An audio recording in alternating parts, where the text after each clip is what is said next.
En el culto principal, ellos atienden a los niños para que puedan aprender de la palabra. Así que Dios les bendiga y también la bendición de Dios les llegue a ellos a lo largo de este culto y de toda la semana. Damos gracias al Señor por estar aquí. Pastor Walter hablaba de que había tenido alergia durante la semana. Esta semana a nosotros nos agarró un resfriado bastante grande, del cual todavía nos estamos recuperando. Pero bueno, yo tenía muchas ganas de estar hoy aquí en la iglesia el domingo. Y aunque todavía no estamos bien del todo, damos gracias al Señor que podemos estar aquí, viendo la cara de todos ustedes. Inclina tu rostro un momentito, vamos a orar. Pedir que en esta tarde el Señor hable a nuestros corazones, a nuestras vidas. Estamos sin lugar a dudas viviendo tiempos muy interesantes, tiempos difíciles, tiempos peligrosos, tiempos de guerras y de rumores de guerras, de nación contra nación, reino contra reino. Y como bien sabemos, esto no ha hecho más que comenzar. Pero nos agarramos a la palabra de nuestro Dios, a tus promesas, Señor. Y por eso pedimos que en esta tarde tú hables a nuestros corazones, que tu palabra pueda llegar a muchos lugares, Señor, sin problemas. Y que tú nos hables en esta tarde y podamos recibir la porción que tú tienes para nosotros y fortalezcas nuestra fe y nos animes para seguir adelante en la carrera que tenemos por delante, Señor. Ponemos este tiempo de reflexión, de estudio de tu palabra en tus manos. Dirígenos y abre nuestros oídos en el nombre bendito de Jesús. Amén y amén. Gloria a Dios. Os voy a contar una historia que probablemente a más de uno les va a poner los pelos de punta. Un grupo de soldados, con su comandante a la cabeza, después de estar haciendo sus trabajos, volvieron a casa y encontraron que su casa había sido totalmente destruida. Le habían prendido fuego y lo peor de todo no fue eso, sino que se llevaron a sus hijos y a sus mujeres cautivas, secuestradas. El dolor era terrible. Sus gritos dice que se oían en muchos lugares. Se tiraron al suelo, rompieron sus vestiduras y lloraron y lloraron y lloraron y no sabían realmente qué hacer. Era una desesperación tan grande. Volveremos a ver a nuestras esposas, volveremos a ver a nuestros hijos. ¿Qué pasará con ellos, verdad? Qué dolor tan imposible de describir con palabras, ¿no? Se juntaron y decidieron, como dice el refrán, tomar el toro por los cuernos. Dijeron, vamos a buscarlas. Vamos a buscarlas. Que Dios nos ayude, que Dios nos dirija. Y jugándose la vida se pusieron todos de acuerdo y se metieron en el terreno del enemigo. Con el corazón roto, pero con su mirada en el Señor a buscar a sus esposas y a sus hijos. Encontraron a uno que había participado en el ataque a sus casas, a sus familias, que estaba herido. Lograron extraerle la información porque ¿a dónde vamos a buscarlas? ¿Dónde nos metemos? ¿Por aquí, por allá? Lograron encontrarlas. Lograron encontrar a sus esposas, a sus hijos, a sus seres queridos. Estaban todos vivos. Y jugándose la vida, se adentraron en el campamento del enemigo y se dieron cuenta que estaban riéndose y repartiéndose caramelos y pasteles y blasfemando contra el Dios del cielo. Terrible, ¿verdad? Pero lograron arrebatarle el botín a esos salvajes y lograron volver a llevar a sus hijos y a sus esposas nuevamente, por lo menos a la tierra, ¿no? No a la casa porque ya estaba destruida. Me imagino que algunos de ustedes estarán pensando, pero esas noticias no han salido en ningún medio de comunicación.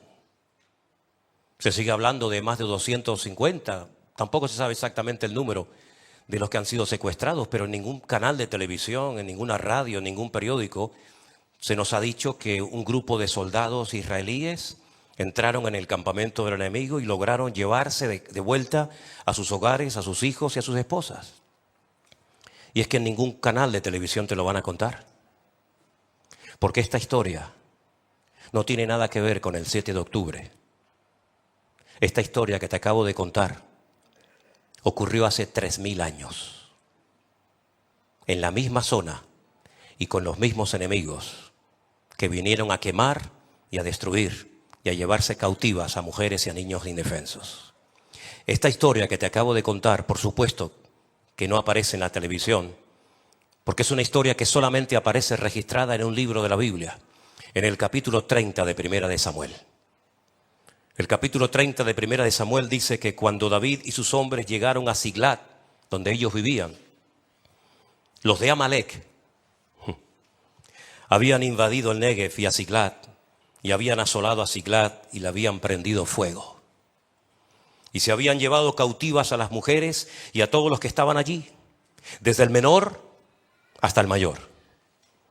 Pero a nadie habían dado muerte, sino se los habían llevado al seguir su camino.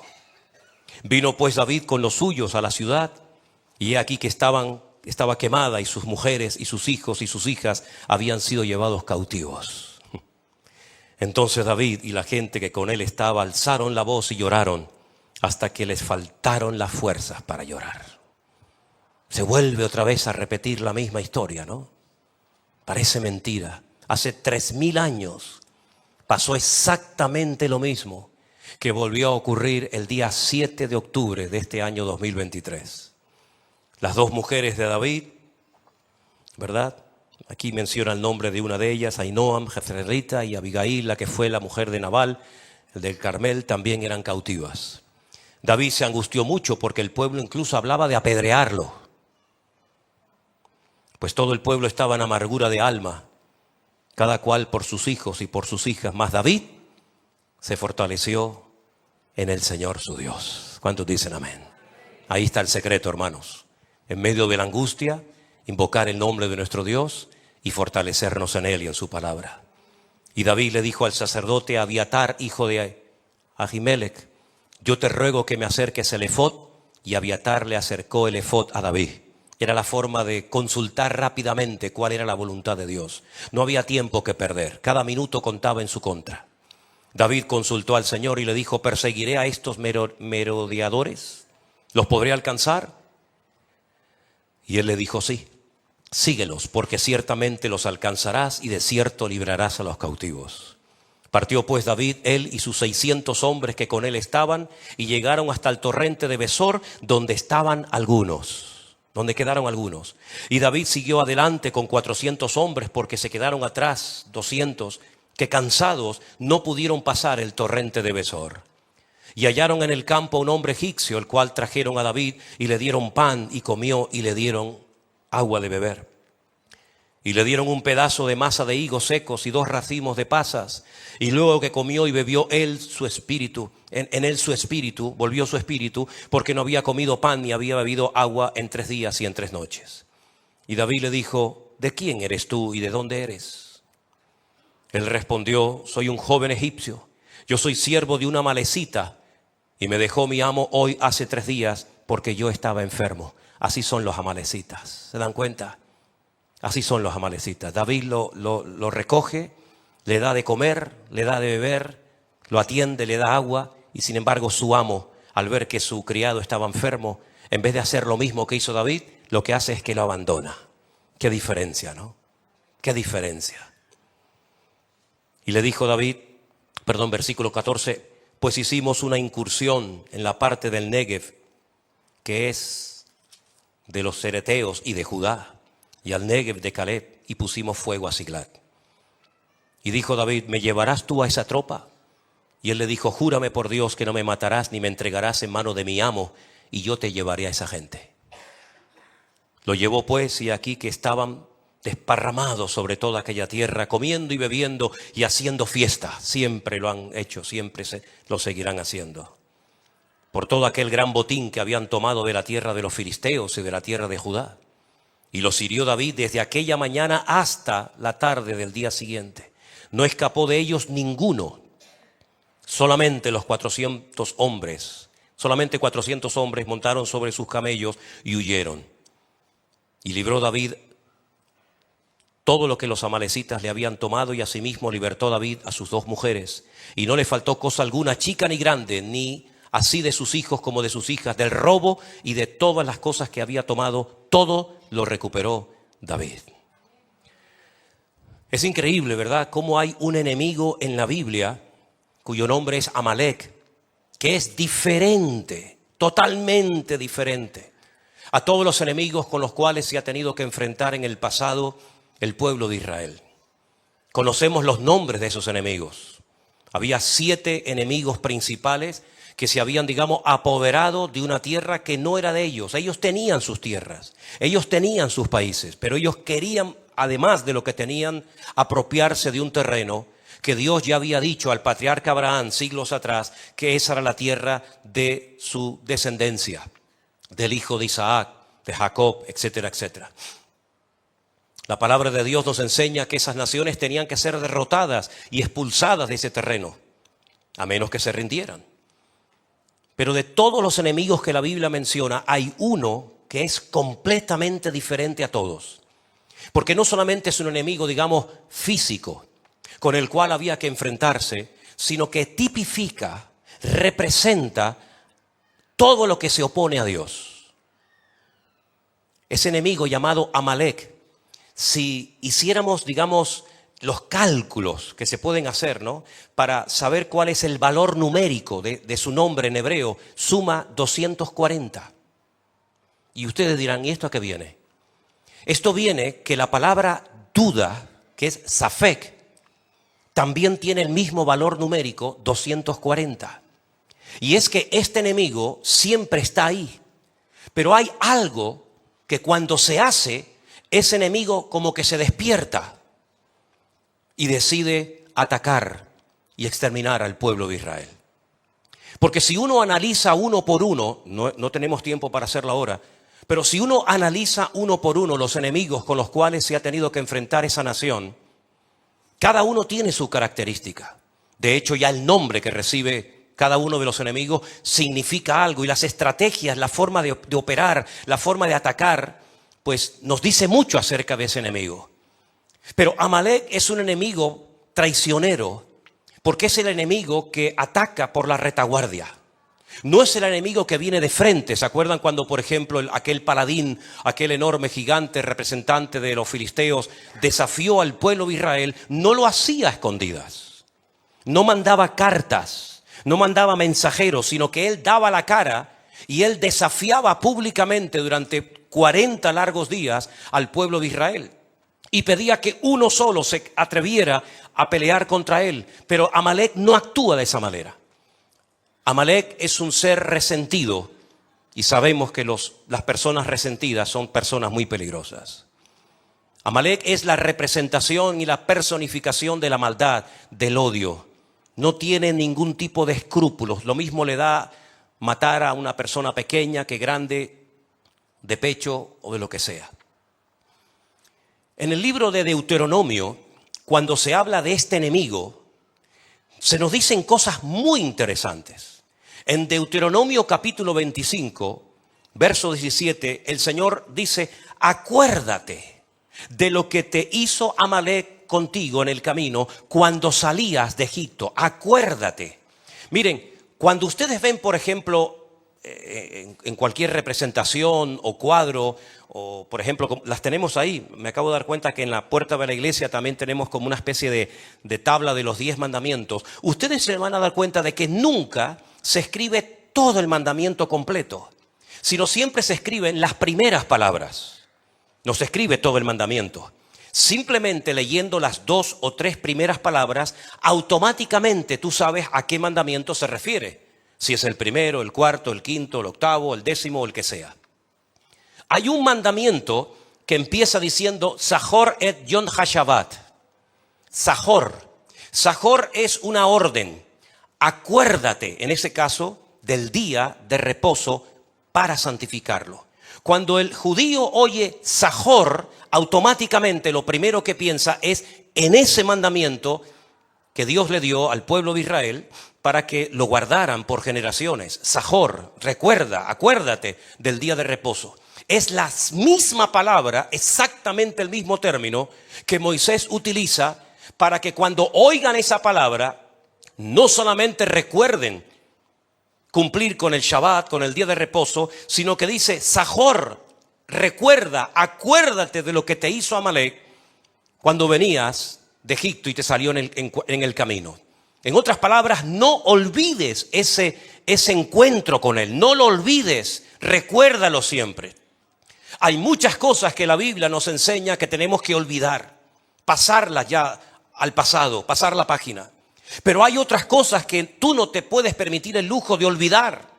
Y no hay nada peor que perder la memoria espiritual. No hay nada peor que perder la memoria de aquellas cosas que el Señor nos ordena en su palabra, que tenemos que recordarlas. Acuérdate de lo que te hizo Amalek, de cómo te salió al encuentro en el camino y te desbarató la retaguardia, toda la parte de atrás te la rompió. Atacó a los débiles que iban detrás de ti cuando tú estabas cansado y trabajado. Esa expresión la utilizó Jesús en un momento de su vida en el ministerio. Venid a mí, los trabajados y cargados. ¿Dónde iban los trabajados y cansados? En la retaguardia, porque no podían seguir con el ritmo de los que iban en la parte de adelante del campamento. A esos cansados, a esos trabajados, a esos débiles, dice que les atacó porque no tuvo ningún temor de Dios. No tuvo ningún respeto a Dios. Por tanto, cuando el Señor tu Dios te dé descanso de todos tus enemigos alrededor, en la tierra que el Señor tu Dios te da por heredad para que la poseas, cuando ya estés reposado, cuando ya estés instalado en el país, cuando ya tengas el control de todo tu territorio, tienes que poner en práctica esto que yo te estoy mandando hoy. Borrarás la memoria de Amalek de debajo del cielo y no lo olvides. Lo tishkach, otra forma también de recordar algunos mandamientos del Antiguo Testamento. Acuérdate y no te olvides de lo que este enemigo te hizo cuando venías rumbo a la tierra prometida. Es interesante notar que aquí encontramos la orden de lo que hay que hacer con esta gente, de lo que había que hacer con este pueblo. Pero el ataque también lo relata la Biblia en el libro de Éxodo, concretamente en el capítulo 17. Vamos a leerlo. Por favor, presten suma atención, porque esto es muy importante. Versículo 8. Vino entonces Amalek y peleó contra Israel en Refidim. ¿Por qué menciona el lugar donde Amalek atacó al pueblo de Israel? ¿Qué más da? No. Hay que recordar que donde te atacó por primera vez Amalek no fue en el monte Sinaí, no fue cuando ibas a cruzar el río Jordán, no fue cuando recién salías de Egipto, o cuando estabas en Cades Barnea, o cuando estabas en cualquier otro lugar, sino te atacó en Refidim. Y eso vamos a ver por qué lo relata la Biblia. Moisés le dijo a Josué, escógenos varones, sal a pelear contra Amalek. Mañana yo estaré sobre la cumbre del collado y la vara de Dios en mi mano.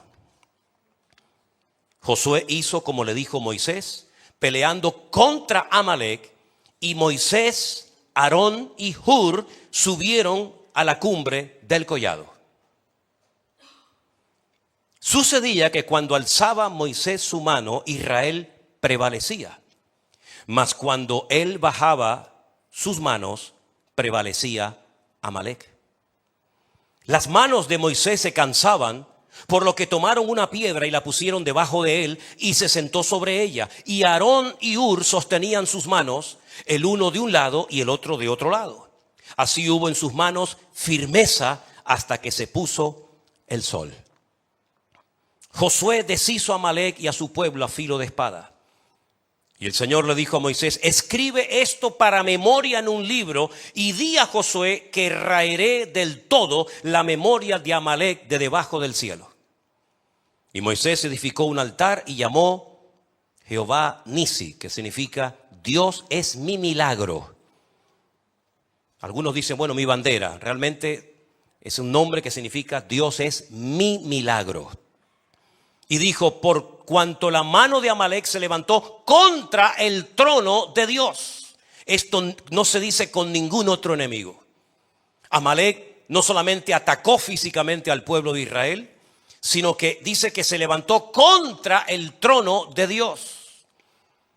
Y el Señor tendrá guerra con Amalek de generación en generación. Si el pueblo de Amalek como tal hoy en día no existe un pueblo que se llame Amalek, ¿por qué dice la Escritura que el Señor tendrá guerra contra Amalek de generación en generación? Si hace muchas generaciones que Amalek ya dejó de existir. Es que Amalek es mucho más que un enemigo físico natural. Amalek representa un espíritu, un demonio. Fijaros que la estrategia de Faraón, para él conllevar de vuelta cautivos a los hijos de Israel como esclavos a Egipto, se conformaba. Él no quería matarlos. Él quería usarlos como mano de obra, como esclavos en Egipto. Sin embargo, la estrategia de Amalek es diferente. Amalek no quiere simplemente hacer cautivos. Si los hace es para dañar la moral del pueblo. Amalek lo que quiere es exterminar de la faz de la tierra a ese pueblo. Y ahora tú puedes analizar a lo largo de la historia cuántos pueblos, cuántos imperios, cuántas personas fueron tomadas por este espíritu y decidieron arrasar, borrar de la faz de la tierra al pueblo de Israel. Sería muy interesante que analizaras esto a lo largo de la historia y te dieras cuenta de que no ha sido solamente Amalek el que intentó hacerlo, sino otros tantos. Es un espíritu que va saltando de generación en generación, y en el momento en el que el pueblo de Dios comete un gravísimo error, que es el que vamos a leer ahora, automáticamente se aviva, se activa ese poder destructivo de este enemigo llamado Amalek. El pueblo de Israel sale de la esclavitud en Egipto con el objetivo de ir a la tierra que Dios le había prometido al patriarca Abraham, a Isaac y a Jacob. Pero antes de entrar en la tierra prometida, le sale al encuentro este enemigo. ¿Pero dónde le salió? En Refidín. ¿Y por qué le salió? Porque dice que cuando llegaron a Refidín no había agua para el pueblo. Lo dice Éxodo 17:1. No había agua para el pueblo. ¿Qué es lo que hace el pueblo? Ya habían visto muchas veces la mano de Dios. Ya habían visto cómo el Señor había hecho auténticos milagros para ellos, únicos e irrepetibles. ¿Por qué no clamaron a Dios?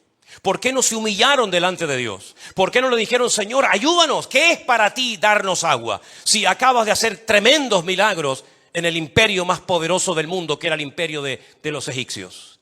No clamaron a Dios. Dice que el pueblo murmuró contra Moisés. Y le dijeron, ¿por qué nos hiciste subir de Egipto para matarnos de sed a nosotros, a nuestros hijos y a nuestros ganados? A mí me hace gracia porque parece que cuando no había agua, Moisés tenía como una cuba de agua en la tienda de campaña y él tenía agua en cantidad, ¿no? No es como estos sinvergüenzas de Hamás que dice que no hay combustible en la franja de Gaza, pero sin embargo tienen en un poquito más al sur más de 550,000 litros de combustible, pero lo utilizan para sus necesidades personales. Moisés no hacía eso. Cuando no había agua ni para Moisés, ni para Miriam, ni para Aarón, ni para el pueblo, ni para nadie. Pero sin embargo le echan la culpa a Moisés y le dicen, ¿por qué nos sacaste al desierto para matarnos de sed? Y entonces Moisés clama al Señor y le dice, Señor, ¿qué haré con este pueblo? De aquí a poco me van a apedrear. Y el Señor le dijo, pasa delante del pueblo y toma contigo a los ancianos de Israel y toma también en tu mano la vara con la cual golpeaste el río Nilo, cuando lo golpeaste y se transformó en sangre. Coge esa vara y ahora vete a la peña de Oret, golpéala y saldrá agua y beberá todo el pueblo.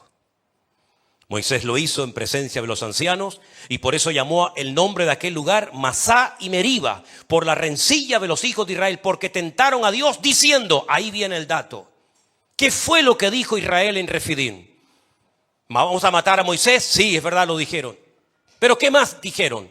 Dice, ¿está o no está Dios entre nosotros? Ahí activaron al enemigo llamado Amalek. Cuando el pueblo de Dios puso en duda la credibilidad de Dios entre ellos, automáticamente dice la Biblia en el versículo siguiente que Amalek se va hasta Refidim y allí les ataca por la espalda. ¿Te das cuenta cómo nuestra boca puede abrir o cerrar muchas cosas, hermanos? ¿Te das cuenta lo importante que es? Mejor estar callados que decir tonterías o hablar incorrectamente y darle lugar al enemigo. Cada vez que te quejas, cada vez que dudas, cada vez que cuestionas la credibilidad y el poder de Dios, le está dando la posibilidad al enemigo de que te sacuda y de que haga cosas que no tenía por qué hacer, pero tú le has dado lugar. ¿No habéis leído el versículo de la Escritura por la pluma de Pablo que dice, no deis lugar al enemigo, más bien someteos a Dios para que podáis resistir al diablo y entonces huirá de vosotros? Pero el pueblo de Israel en ese lugar donde no había agua, no clamaron, no oraron, no buscaron de Dios, no se humillaron, no pidieron misericordia, sino que se ponen a murmurar y se ponen a criticar y se ponen a hablar en contra de Moisés y no contentos con eso, sino que encima dicen, ¿dónde está Dios? Nos ha abandonado en medio del desierto y automáticamente aparece en la escena Amalek. Porque Amalek es el pirata del desierto. Amalek es el que aprovecha la debilidad, la división, la discordia, la desunión de los hermanos para hacerse presente y atacar al débil y al que no está preparado. ¿Por qué dijo el Señor, velad y orad para que estas cosas no os sorprendan como ladrón en la noche? Estamos viviendo tiempos tremendamente interesantes y peligrosos, donde vemos que el espíritu de Amalek ha vuelto otra vez a apoderarse de un grupo de personas que ya no solamente quieren una parte del territorio de Israel. Eso ya lo podían haber tenido los árabes hace muchos años, hace muchísimos años, desde los años 48 en adelante, en varias ocasiones. Se les ofreció casi más de la mitad a los árabes y pequeñas porciones desérticas y de mala manera al pueblo de Israel. Israel siempre dijo sí, lo aceptamos. Nos mandan al desierto donde no hay agua, no importa, allí vamos. Nos mandan a tierra de piedras, no importa, allí vamos. Los árabes siempre rechazaron la oferta, da igual quien se las ofreciera, de tener como mínimo la mitad de su territorio, pero no quisieron. Perdieron una oportunidad histórica. Pero ahora este grupo ya no quiere la mitad del territorio, no solamente quiere todo el territorio, sino que ahora da un paso más. Ahora han levantado banderas negras en todas las mezquitas de Teherán y de Irán, llamando al mundo musulmán al martirio, porque ahora lo que quieren es exterminar a todos los judíos de sobre la faz de la tierra. Le preguntaron hace poco a un líder de Hamás, si tuvieras la posibilidad de exterminar a todo el pueblo de Israel, que no quedara ni un solo judío sobre la faz de la tierra, y pudieras tener todo el territorio de Israel para ustedes, ¿con cuál de las dos te quedarías? Y él dijo, con todo el descaro del mundo, preferimos primeramente exterminar a este pueblo y después hablamos de tomar posesión de la tierra. ¿Cómo se puede negociar con un grupo de terroristas que son capaces de hacer cosas que no las puedo decir, porque si las digo ahora, pues podemos tener problemas con la retransmisión, ¿verdad? Porque son cosas tan fuertes, son cosas tan horribles. Y parece mentira que algunos gobernantes de nuestro país todavía cuestionen que esto se lo merecía el pueblo de Israel. A veces me avergüenzo de ser español. A veces me avergüenzo de tener pasaporte español. Y no me extrañaría nada que en los próximos viajes a los españoles no nos dejaran entrar a territorio israelí. Porque ya que no los queremos y encima decimos que son ellos los malos, pues no me extrañaría nada, como le hicieron, por ejemplo, a nuestra hermana Silvia y a Anderson, cuando hace años viajamos, y aquel hombre que dijo aquellas declaraciones terribles contra el Estado de Israel, ¿verdad? Pues el jefe de la seguridad del aeropuerto nos dijo: no voy a dejar entrar a ningún venezolano por las declaraciones que hizo su presidente. Y por más que le intentamos explicar que nosotros no teníamos nada que ver con eso, pues estuvieron presos. Sí, hermanos, presos estuvo Anderson. Y nuestra hermana Silvia también estuvo presa. Y otro hermano que también se congregaba con nosotros hace años en la iglesia del Puerto de la Cruz. Del dolor tan grande, ¿verdad? Del dolor tan inmenso de aquellas declaraciones que hizo aquel hombre, que se cumplió literalmente lo que dice la palabra de Dios. Porque hay reglas de oro que, aunque la gente las ignore, funcionan para bien o para mal. Yo bendeciré a todos los que te bendigan y maldeciré a todos los que te maldigan. Es así. Y ese hombre maldijo, como dijo en aquella ocasión, desde lo más profundo de sus entrañas a ese pueblo. Y en menos de un año, aunque se fue a Cuba y consultó con todos los santeros y brujos, y hasta llegó a Venezuela y sacó los huesos de Simón Bolívar para hacer un ritual para no morir, en menos de un año el cáncer lo agarró por las entrañas y lo consumió. ¿Qué les parece, mis queridos hermanos? Estamos viviendo en unos tiempos tremendos donde la credibilidad de Dios está puesta en tela de juicio. Hay algo tremendamente interesante que pasa con este ataque de Amalek contra el pueblo de Dios. La palabra trono en hebreo se dice kisé. Y el nombre de Dios, todos sabéis que tiene 4 letras. Yod, Hei, Bat, Hei. Cuando se habla de que él atacó el trono de Dios, no aparece kisé Adonai, sino aparece Kes Yah. Es decir, le falta una letra a la palabra trono y le faltan 2 letras al nombre de Dios. Y esto tiene que tener una explicación, claro que tiene que tener una explicación.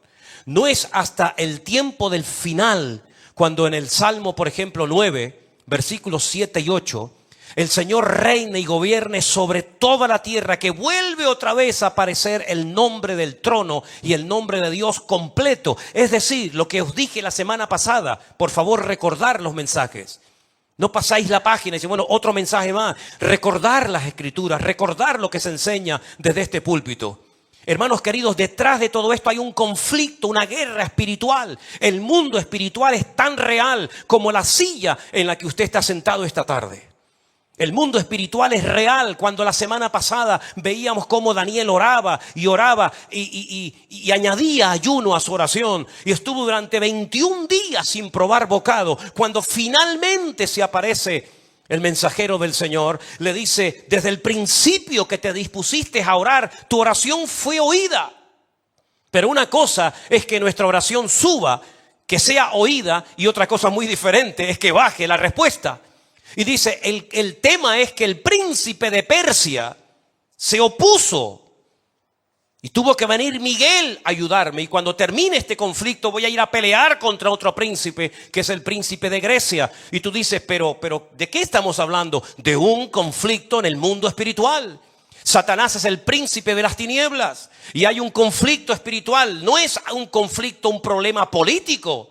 Si fuera político, se sientan en una mesa y se resuelve en unos días, en unas semanas en la situación. Es que nunca se va a poder solucionar porque hay un conflicto de tipo espiritual. ¿Quién puede más? ¿El Dios de Abraham, de Isaac y Jacob?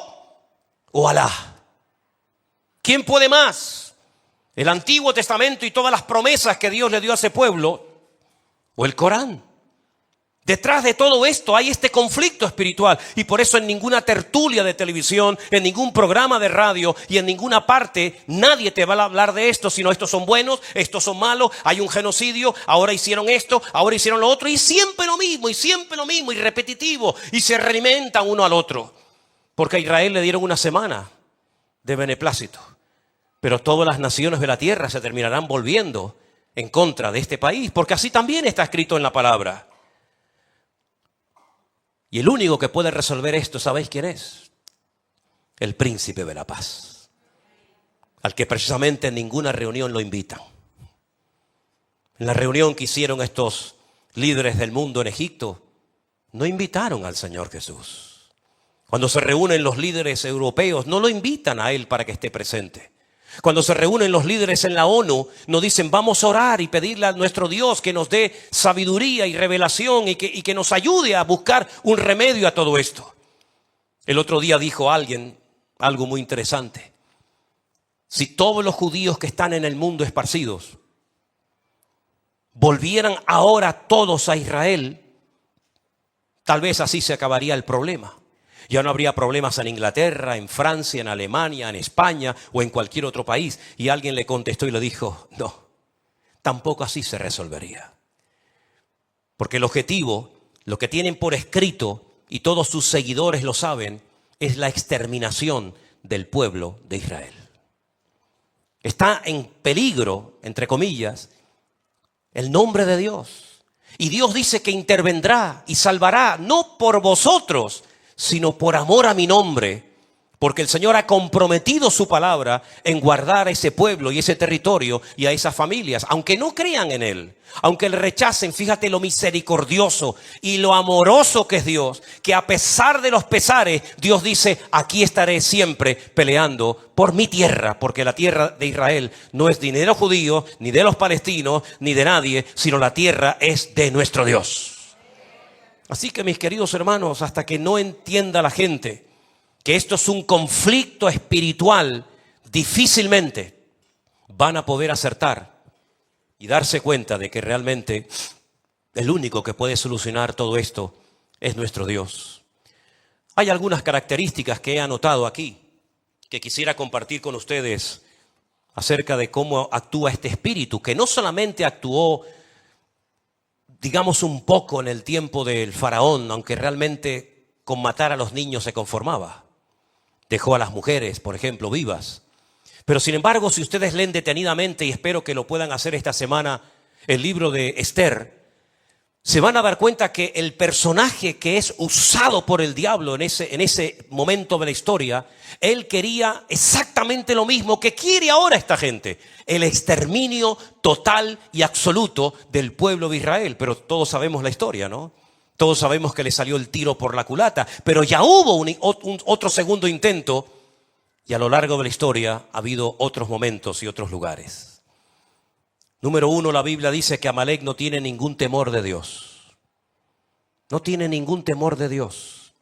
Porque la Biblia dice que ese espíritu se levanta contra todo lo que es objeto de culto. Todo lo que tiene que ver con el Dios vivo y verdadero lo quiere atacar y borrar de la faz de la tierra. Ataca por la espalda a las mujeres, a los niños, a los cansados. No respeta a nadie, no tiene ningún tipo de afecto natural. Por eso dice la Biblia en Romanos capítulo 1 y capítulo 2 que por haber perdido todo afecto natural, Dios los entrega a hechos vergonzosos. Este enemigo se alimenta con sangre, porque dentro de la cultura del Islam, ellos saben perfectamente, dentro de sus principios religiosos, que el maguit no viene hasta que haya un río de sangre. Y ustedes se preguntarán, ¿y quién es este maguit? El maguit en el Islam es el Mesías. El maguit en la Biblia es el anticristo. Y el otro día dijo un líder, porque dicho sea de paso, los líderes de Hamás, que son todos multimillonarios y tienen fortunas tremendas, no están en la Franja de Gaza. Están muchos en Qatar y en otros lugares pegándose la gran vida, ¿verdad? Mientras su pueblo pues está como está. Él dijo que la única manera de atraer al maguit es con ríos y ríos de sangre. Son como los vampiros, se alimentan de sangre. Es traicionero, es rencoroso, lucha contra Dios.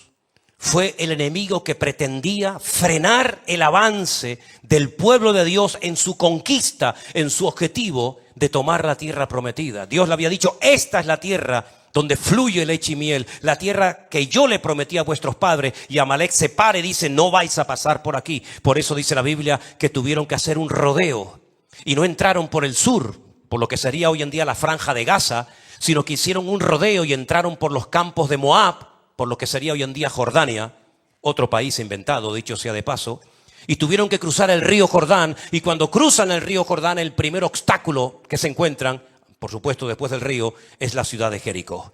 ¿Por qué hicieron ese rodeo? Porque Amalek era un enemigo que como los atrapara, los quería arrasar de la faz de la tierra. Y el Señor le dijo: te vas a encargar de ellos, pero una vez que tomes posesión de la tierra, una vez que ya tengas el control de la tierra, no te olvides de lo que te hizo y borrarás su memoria de la faz de la tierra. Amalek es como una especie de virus. Es un virus que muta. Hoy utiliza un grupo, mañana utiliza otro, hoy utiliza un sistema político, mañana un sistema religioso. Y es un virus que va mutando a través de los tiempos. Y la persona que se abre y está dispuesta a ser afectada, usada por ese virus, por supuesto que lo hace, y más si tiene poder, y más si tiene dinero. Representa el antagonismo puro en contra de todo principio moral o espiritual o de la índole que sea. Es interesante notar que los datos dicen que desde la Segunda Guerra Mundial no habían muerto en un solo día tantos judíos como desde el tiempo de la Shoah, el tiempo del Holocausto. Y es que se vuelve a repetir la historia, ¿verdad? Se vuelve otra vez a repetir, no con el nombre de Amalek, sino con el nombre de, en este caso, de Hamás. Palabra que aparece muchas veces, 39 veces en la Biblia. 39 veces aparece la palabra Hamás en la Biblia. La primera vez que aparece, para darles un pequeño dato, es cuando el Señor dice que observó la tierra y la tierra estaba llena del Hamás. Estaba llena de actos de violencia. Y el Señor dijo: hasta aquí hemos llegado. Borrón y cuenta nueva. Prepara el arca donde te salvarás tú y todos los que quieran salvarse. Hermanos queridos, estamos viviendo en tiempos peligrosos, en tiempos difíciles. Porque si este espíritu no se para en ese lugar donde está ahora centrado, saltará a toda Europa. Y Europa, que está dormida y atontada desde hace ya muchísimos años, abierta a lo que nunca tenía que haberse abierto y cerrada a lo que nunca tenía que haberse cerrado, será la siguiente víctima. Porque no se olviden que todos y cada uno de nosotros, no solamente por ser, digamos, occidentales, sino además por ser cristianos, seguidores de Cristo, del Rey de Reyes y Señor de los Señores, el que murió y resucitó al tercer día, también nos hemos convertido en enemigos potenciales de este tremendo espíritu llamado Amalek, o ponle el nombre que tú prefieras. ¿Cómo se puede vencer y cómo se puede luchar contra todo esto? De rodillas. Lo decía Walter hace un rato. Nuestra gran fortaleza, ¿sabéis cuál es? ¿Sabéis cuál es la fortaleza nuestra en este momento? Nuestra debilidad. Nuestra gran fortaleza es que somos débiles para defendernos contra estas cosas. Pero el Señor le dice a los débiles: digan los débiles, fuerte soy en el Señor. Esta batalla espiritual no es contra sangre y contra carne, por lo menos lo que nos toca a nosotros, sino contra príncipes, contra potestades, contra gobernadores, contra huestes espirituales de maldad en las regiones celestes. Por eso Pablo habla de escudo, de yelmo, por eso Pablo habla de una armadura y describe cada una de las piezas de esta armadura como algo que el enemigo quiere robar, como os dije la semana pasada. El yelmo de la salvación no quiere que la gente se salve, sino que se condenen eternamente. El apresto del evangelio de la paz quiere robar la paz y poner la guerra. Dice la Biblia que el escudo es el escudo que representa la fe. Quiere quitar la fe. Quiere que la gente sea incrédula, que crean tonterías menos en quien tiene que creer. Y así sucesivamente el enemigo tiene una agenda. Porque déjeme que les diga algo. Satanás no se cansa. Satanás no toma vacaciones. Satanás no se toma un respiro. Satanás es un ser amargado, frustrado, que está constantemente pensando en el mal. Es padre de mentira. Y está tratando, sabiendo que le queda poco tiempo. Porque si alguien sabe en el mundo espiritual que le queda poco tiempo, ese es él. Pero sabemos que en este poco tiempo la iglesia tiene que estar preparada con lo único que puede hacer: orando y velando para que estas cosas no nos sorprendan, como si alguna cosa extraña estuviera aconteciendo en el mundo, sino que supiéramos que nuestros hermanos están siendo sacudidos en todas partes. Yo hablo casi a diario con hermanos nuestros en la fe, en Jerusalén, en Tel Aviv, en Galilea. Constantemente estoy hablando, casi todos los días hablo con ellos. Hablé hace unos días, me llamó, mejor dicho, nuestra hermana Susana, que vive en Galilea, en la ciudad de Tiberias. Y estuve hablando con ella, una hermana que cuando ella llegó con su marido, recién terminada la Segunda Guerra Mundial, allí a Israel, queridos hermanos, había 4 creyentes en toda la Galilea, 4 creyentes, y se tenían que ir a lo alto de una montaña a orar a escondida para que los rabinos no les apedrearan y no les escupieran y no los maltrataran. Pero ellos iban a orar y les hacían pintadas en las puertas de las casas y le hacían todo tipo de cosas. Y hoy en día tienen una congregación de más de 400 hermanos nuestros en la fe en la ciudad de Tiberias, en Galilea. Hablando con nuestra hermana Marta desde Jerusalén, me decía exactamente igual. Estamos en una guerra de tipo espiritual y la única manera es apoyarnos, cubrirnos todas las espaldas unos a otros, orando por nuestros hijos, orando por los jóvenes, orando por la familia, orando por los siervos de Dios. Porque dice la Biblia que desde la angustia podremos llegar a invocar el nombre del Señor y el Señor nos responderá y será propicio. Amén, hermanos. Así que, mis queridos hermanos, la historia se vuelve a repetir. La historia es exactamente igual. Vino Amalek, atacó la ciudad donde vivía David, le prendió fuego, se llevó a la mujer, se llevó a los hijos, hizo un desastre, hizo un banquete, regalos, y no había fuegos artificiales, si no los hubieran hecho también. Y 3000 años más tarde volvemos a ver del mismo territorio, porque siempre vienen del mismo territorio, siempre. Gaza es uno de los pocos lugares del mundo y de la Biblia que tiene el mismo nombre desde el Antiguo Testamento hasta nuestros días. Y es interesante notar lo que la Biblia dice acerca del futuro, de lo que le va a pasar a Gaza. No lo digo yo. Yo siempre digo a la gente cuando, saben que como dije el otro día, se ha puesto muy de moda eso de te cogen un vídeo, uno te parte hacia la mitad y se pone al lado. Escuchen, miren lo que dice este hombre, miren lo que dijo. Se ha puesto de moda esa historia, ¿no? Pues, queridos hermanos, estamos viviendo en unos tiempos en los cuales necesitamos doblar la guardia. ¿Oramos? Sí, hay que orar más. Buscamos el rostro de Dios, nada más empezar a la mañana, hay que hacerlo mucho más. Porque el horno se ha puesto tan fuerte y la presión va a ser tan tremenda. Ya desde el 2020 el Señor nos viene hablando muy claramente.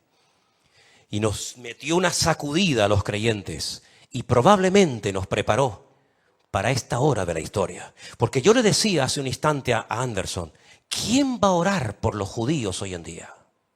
¿Quién va a doblar rodilla para orar por ese pueblo? ¿Los musulmanes? ¿Los budistas? ¿Los hinduistas? Los únicos que van a orar, y espero que lo hagan, por el pueblo de Israel y por nuestros hermanos allí, vamos a ser nosotros los cristianos, los hijos de Dios. Y vuelvo otra vez a repetirse la historia. Israel ahora está triste, la gente está triste, no hay tal vez esa alegría que había antes, ¿verdad? Pero ahí apareció una gentil que consoló a una cansada y triste Noemí, que ya decía, me tengo que cambiar hasta el nombre, porque mi actitud no coincide con el significado de mi nombre, ¿verdad? Y yo creo que en este tiempo, no sé hasta cuándo, yo no sé hasta cuándo el Señor nos permitirá ver lo que está pasando, no lo sé. No tengo ni ideas, porque cuando uno vivió el 2020 con la pandemia dijimos, esto fue lo más grande que nos ha pasado en nuestra vida, ¿sí o no? Cerrar todas las iglesias, millones de cristianos sin poder congregarse. Parece que aquello era lo peor que nos podía pasar, ¿no? Dios después cambió todo en bendición. Pero ¿hasta dónde nos permitirá ver el Señor? Yo llevo días analizando y leyendo y preguntándole al Señor y orando. Señor, esta va a ser una guerra más, la 8ª, dicho sea de paso. La 8ª guerra que Israel no ha empezado nunca ninguna, pero que dicho sea de paso siempre las terminó ganando todas. ¿Será esta una más en la lista? ¿O será esta una que nos lleva a la otra y a la otra? Porque como les dije la semana pasada, y créame que voy concluyendo, lo peor está por venir. Esto es simplemente un pequeño botón de muestra. El enemigo más grande que tiene Israel no es la franja de Gaza. El enemigo más grande vendrá del norte. Les dije que leyeran, ¿se acuerdan? Ezequiel 38 y 39, Gog, Magog, Mesed y Tubal, que dice que el Señor los agarra por las quijadas y le dice, ven, ven, yo soy el que te voy a llevar a mi tierra y aquí te probaré. Y dice la Biblia que hasta lugar de sepultura tiene el Señor preparada para Gog. ¿Os habéis preguntado alguna vez cómo el Señor le permite a Gog ser enterrado en tierra de Israel? ¿De dónde desciende Gog? ¿Qué fue lo que hizo un descendiente de Gog en el pasado para que Dios le permita ser enterrado en Israel? Cuando dice la Biblia que llegará hasta la altura del Monte de los Olivos y cuando quiera tomar posesión de la tierra gloriosa, hasta ahí llegará, ¿verdad? Su poder destructivo. Sabemos, queridos hermanos, que hay naciones tremendamente poderosas con un armamento nuclear que podrían destruir, según han dicho ellos, 9 veces el planeta Tierra, que no sepa que tienen tanta, con uno que lo destruyan ya vale, ¿no? 9 veces podría destruir cualquiera de esas naciones el planeta Tierra. Una de esas naciones, junto con una confederación gigantesca de naciones, volverá a atacar a Israel por el norte. Lo sabemos, queridos hermanos. Esto es simplemente un pequeño botón de muestra de lo que va a ocurrir en el futuro.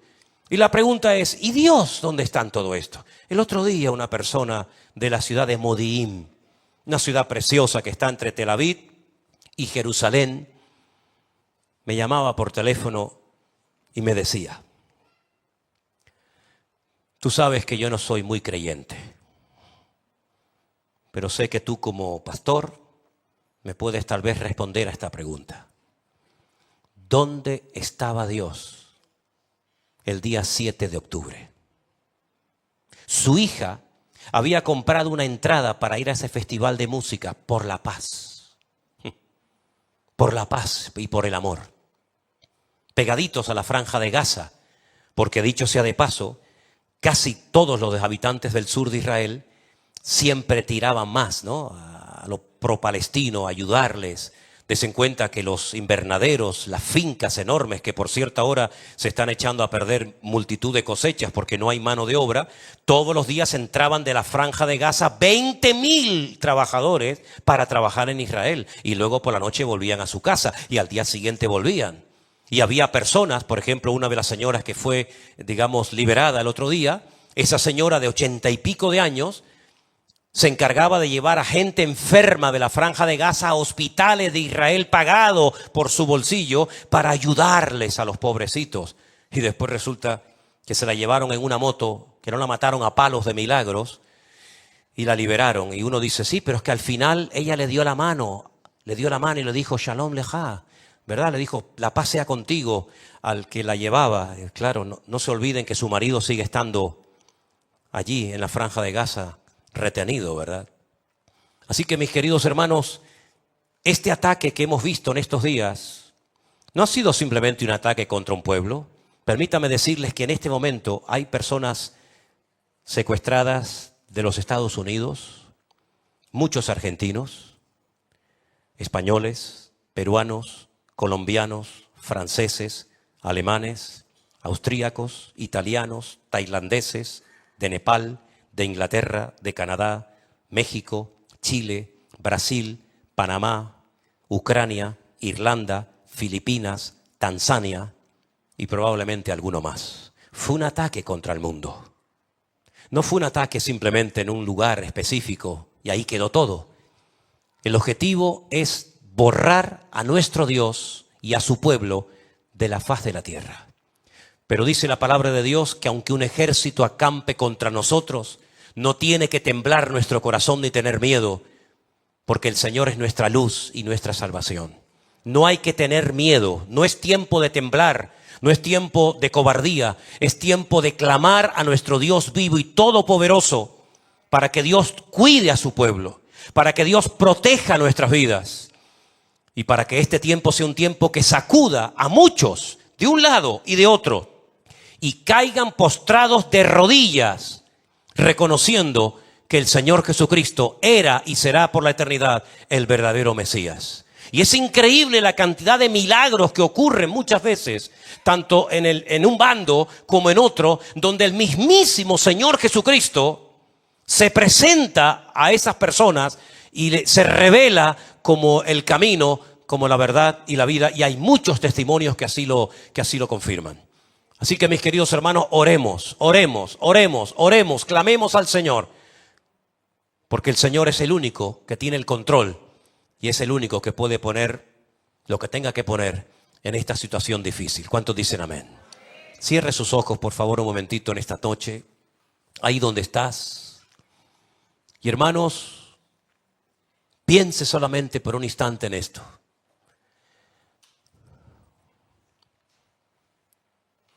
A tan solo unos días atrás, nada de esto había pasado.